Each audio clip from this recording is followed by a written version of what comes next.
வணக்கம், welcome to அழகி channel. இங்கே பாருங்க, இந்த செடி நம்ம நடாமையே வந்திருக்குது. இது நமக்கு காய் கொடுக்குதுன்னு பார்க்கலாம். அதனால் இந்த குச்சியை பக்கத்தில் நட்டு வச்சுருக்கேன். இன்னும் கொஞ்சம் வளர்ந்த உடனே இது மேலே ஏற்றி அப்படியே அப்படி கொண்டு வந்து எலுமிச்சை மரத்து மேலே ஏற்றி விட்டுறலாம் அப்படின்ட்டு வச்சுருக்கேன். மழை செம மழைங்க, தட்டி எடுத்துருச்சு. நைட்லேருந்து பயங்கரமான மழை. அதனால் இங்கே பாருங்க, இது ஃபுல்லாக வளர்ந்துருச்சு. தக்காளி நாற்று ரொம்ப உயரமாகவே வளர்ந்துருச்சு பாருங்கள். அதனால் இதெல்லாம் நடுறதுக்கு இப்போ ரெடியாக இருக்கும். நம்ம இங்கே பாருங்க, ஃபுல்லாக இதை தோண்ட முடியாது, ஏன்னா ரொம்ப சேராக இருக்குது. மழை ஜாஸ்தி பெஞ்சதுனால சேராக இருக்குது. அதே சமயத்தில் நாற்று வந்து முத்திருச்சு. அதனால் கடப்பாறையில் ஒரு ஹோல்ஸாக போட்டு வச்சுருக்கேன். இப்போது இது நட்டுட்டோம்னா நம்ம தண்ணி ஊற்றுற வேலை இருக்காது, நட்டுக்கலாம்.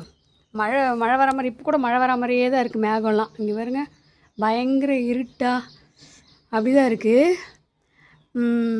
அதனால் நம்ம மழை வரதுக்குள்ளே இது நட்டு முடிச்சிடலாம் அப்படின்னு நிறைய விதை போட்டேங்க இதில். அது என்னது, கொத்தவரங்காய் விதையெல்லாம் போட்டேன்.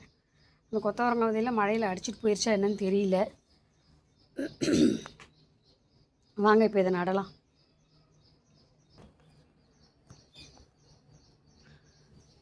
நமக்கு தெரிஞ்ச அளவுக்கு நம்ம நட்டுட்டோம் பாருங்கள்.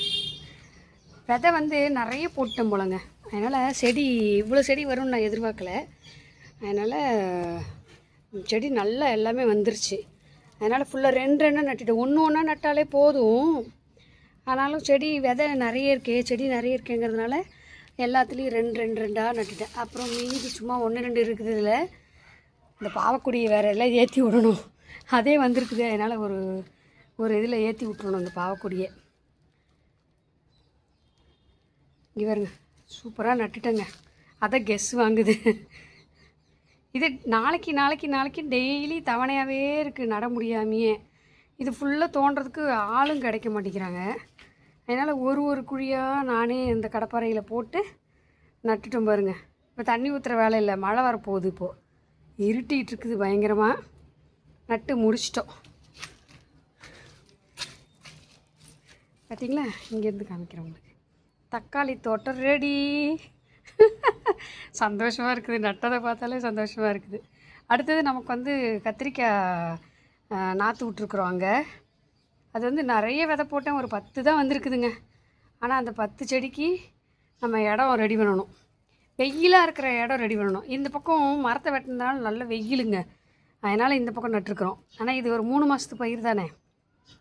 3 மாதத்துலேருந்து ஒரு 5 மாதத்துக்குள்ளே எல்லாம் காய்ச்சி முடிஞ்சிடும். இது அறுவடை முடிஞ்சு